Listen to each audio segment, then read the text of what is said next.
कहानी का नाम है रमेश पेंटर और 1 किलो प्यार। इसका पहला हिस्सा था कद्दूकस और तीसरे पीरियड में छुट्टी। ये उसका दूसरा हिस्सा है जिसका नाम है हमजोली की गोली और हलवा बनाने की विधि। क्लास के बच्चे मुझे चिढ़ाया करते थे कि पाकिस्तान ने कहा है कि उन्हें माधुरी दे दी जाए तो वो कश्मीर को भूल जाएंगे। क्या सच में उन्होंने ऐसा कहा था? और मैं परेशान हो उठता था और यह बयान ढूंढने के लिए लाइब्रेरी में जाकर सारे पुराने अखबार पढ़ता रहता था। मेरे दोस्त समीर ने मुझे बताया कि पाकिस्तान में मांस खाना पड़ता है और वहाँ किसी को भी फांसी पर लटका दिया जाता है। मुझे रात में नींद नहीं आती थी और जब माँ मेरे पास होती थी तो मैं उससे चिपक कर पड़ा रहता था।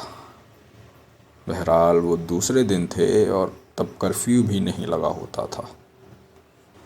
मैं जब तक घर पहुंचा मेरे शहर में 138 लोग मर चुके थे।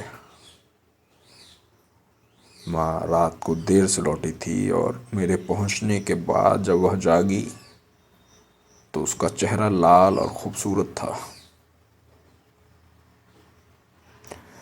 मैंने चाहा कि उसे कभी पता न लगे कि बाहर क्या हो रहा है। वह फिल्मों की हीरोइनों की तरह किसी दूसरी दुनिया की औरत लगती थी। कभी कभी मैं भी यकीन नहीं कर पाता था कि मैं उसके शरीर का एक हिस्सा हूँ। माँ हिंदी की किताब का कोई पाठ पढ़ाया करती थी। हम बाहर निकलेंगे तो पाएंगे कि झरने, समुद्र, नदियाँ और पहाड़ हैं। यह दुनिया इतनी खूबसूरत है कि जितनी देखो उतनी कम है। मैं बाहर निकलता था तो बदहवास चेहरे, ऊबड़ खाबड़ सड़कें, उन पर दौड़ते हुए, भागते हुए और शोर मचाती गाड़ियां दिखती थीं।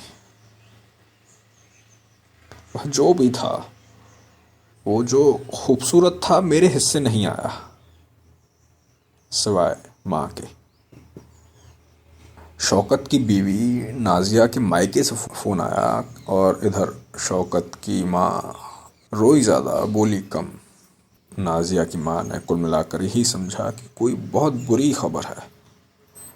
लगभग ऐसा कि शौकत मर गया।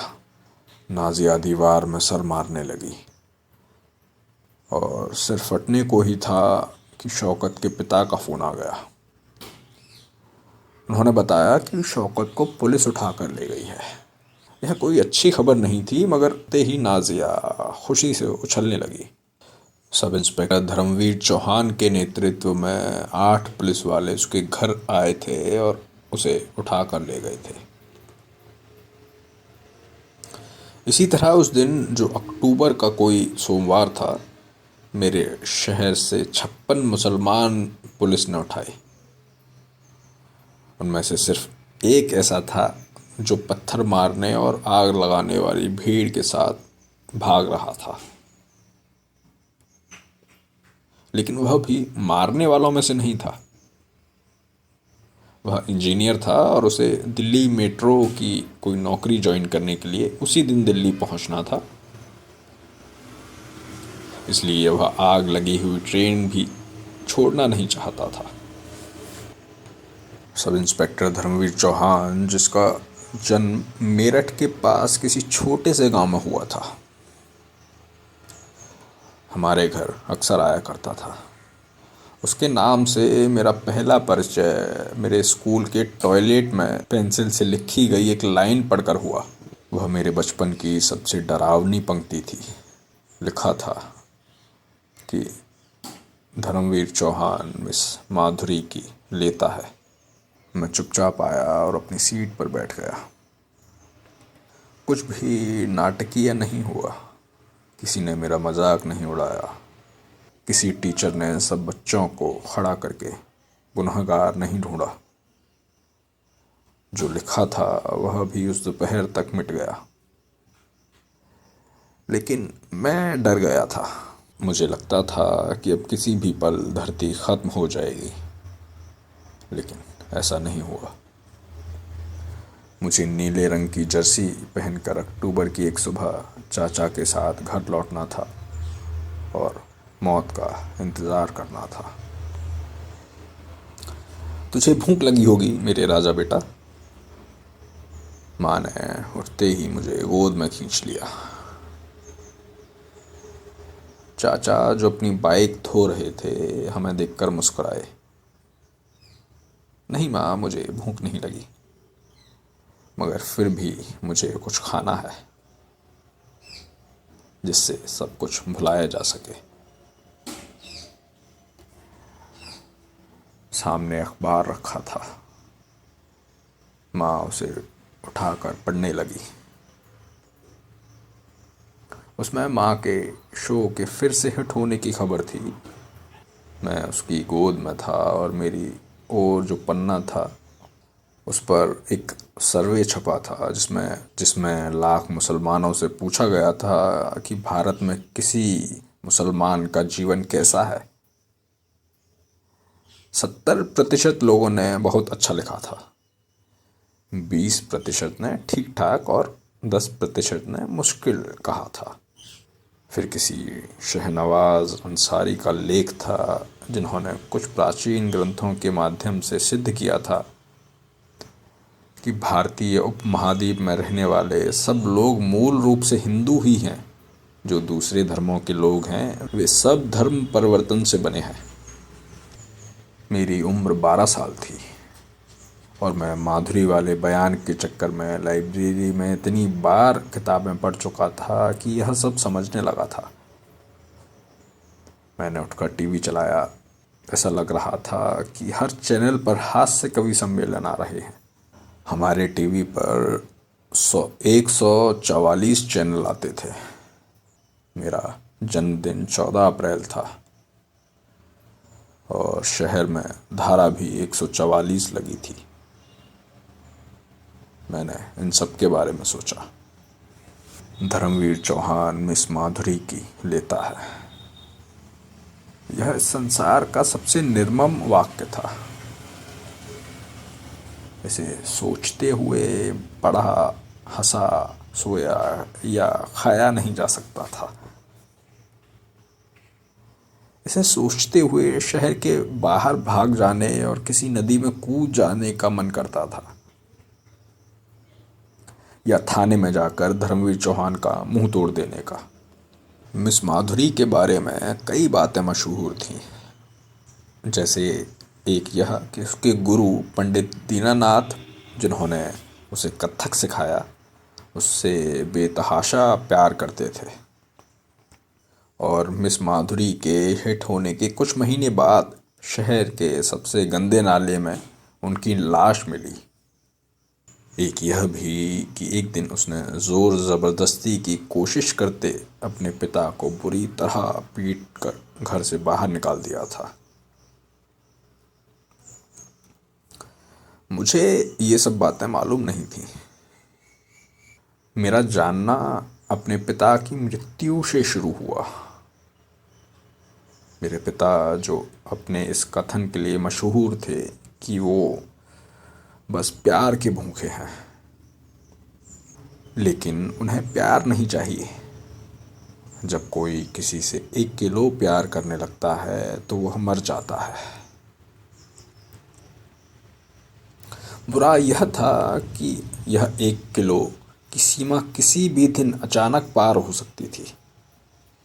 जब मैं 2.5 महीने का था तब एक दिन माँ ने मेरे कान में फुसफुसाया कि मौत हमारे शहर में घटने वाली सबसे आम घटना है, इसलिए मैं हर समय उसके लिए तैयार रहूं। बाद में मैंने यह बात कई लोगों के मुंह से सुनी, और यह भी कि इसलिए हमारे शहर में कोई किसी से प्रेम नहीं करता, क्योंकि सब जानते हैं कि वो जिससे भी प्रेम करेंगे उसे बहुत जल्द खो देंगे। बहुत बार तो ऐसा भी होता था कि उस संभावित दुख की अनिश्चितता कम करने के लिए लोग अपनी पत्नियों, माँओं और पिताओं को जिंदा जला देते थे।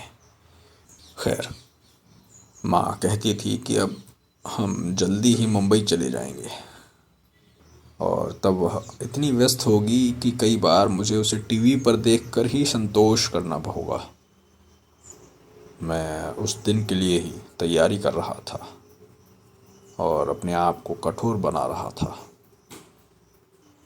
समय मेरे इतने साथ था कि मेरे सिर पर चट्टान ऐसी टूट कर गिरती थी और बलात्कार होते थे। वह धर्मवीर चौहान के साथ उसकी जीप में बैठकर सिविल लाइंस में उसके घर गई थी। वह शादीशुदा और बाल बच्चे वाला आदमी था। उसकी पत्नी सुनीता एक आज्ञाकारी गृहिणी थी, और ऐसी औरतों को चाहिए कि 9 बजे बच्चों को पढ़ाते पढ़ाते सो जाएं और पति जब आए तब उसे गर्मा गर्म खाना बनाकर खिलाएं और उसकी हर संभव सेवा करें। यदि पति मिस माधुरी के साथ आए तो खाना परोसकर वापस बच्चों के पास जाकर सो जाएं। मिस माधुरी को चाहिए कि मुस्कुराती रहे और एक बार बाथरूम में जाकर पसीना भी पोंछे और लिपस्टिक फिर से लगा ले। पर्स से हमजोली वाली एक गोली निकाले और खा ले, फिर बाहर आए और प्यार करे। प्यार जो इतना कम है कि सांस लेने के लिए थमो तब भी खत्म हो जाता है।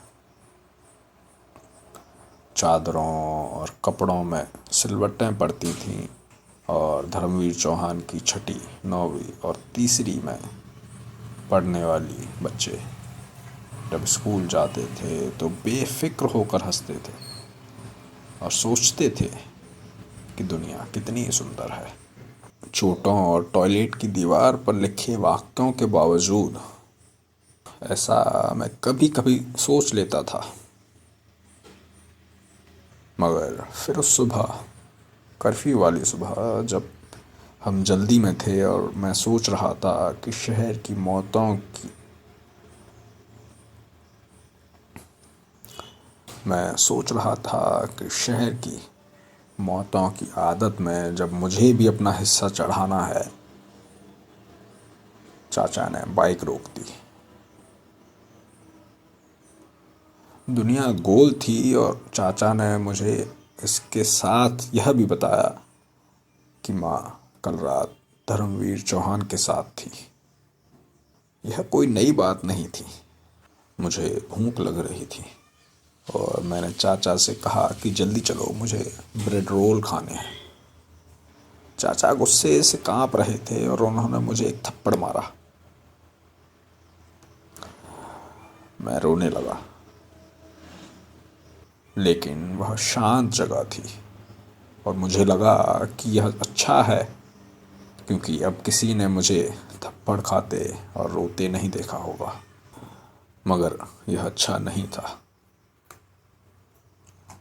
कितना अच्छा होता कि वहाँ कोई बड़ा शहर होता और तब चाचा को कर्फ्यू में भी ऐसी सुनसान जगह न मिलती, जहाँ वह बादल जैसा समय था और मुझ पर पहाड़ की तरह गिरा। यूं मेरी उम्र ज़्यादा नहीं थी और ऐसा भी हो सकता है कि मेरी स्थायी याददाश्त तब तक बननी शुरू ही नहीं हुई हो। कोई और जन्म या कहीं से सुनी कोई और भयानक कहानी है। मुझे उस दिन की कई कहानियाँ याद आती हैं और कभी कभी कुछ भी याद नहीं आता। कभी वह किसी बुरे भ्रम जैसा लगता है और कभी काले होते शहर और तूफान जैसा। वहाँ जहाँ मुझे लगभग बांध दिया गया था, मैं बार बार वापस लौटता हूँ और भाग निकलने के तरीके तलाशता हूँ। नाकाम रहता हूँ और पछताता हूँ, गालियाँ बकता हूँ। उस दिन जब टीवी पर मनीषा कोइराला और जैकी श्रॉफ की मिलन नाम की फिल्म चल रही थी, जिसे देखकर संभोग से घृणा होती थी और आत्महत्या कर लेने का मन करता था, तभी चाचा ने मुझे नंगा किया। और मैं भागा, रोया, लेकिन पकड़ा गया। चिल्लाया, गिड़गिड़ाया। मैंने उनके चेहरे पर थूका, एक स्पष्ट सी गाली दी, किसी दैवीय जुबान में माफ़ी मांगी, प्रेम और भगवान को याद किया, गायत्री मंत्र पढ़ा, उनके पेट पर मुक्के मारे और दर्द से बिलबिलाया। वहाँ जंगल के कानून चलते थे और मैंने सजा पाई। 3 घंटे बाद सर झुकाए हुए जब मैं चाचा के साथ घर लौटा तो सफ़ेद रुई सी माँ उठी और उसने मुझे गोद में लिटाकर पूछा कि क्या मुझे भूख लगी है। वे ऐसी ही बेमतलब की बातें पूछती हैं जब उन्हें पता होता है कि हम इतने उदास हैं कि मर जाने वाले हैं। तब वे हमें हलवा बनाने की विधि सिखाती हैं और पूछती हैं क्या हमने ब्रश किया है। इस कहानी का अगला भाग है उसका फूल सा बच्चा और कुत्ते जैसे दिन। ये इस कहानी का आखिरी भाग है, जो आपकी किस्मत अच्छी रही तो आप सुन पाएंगे।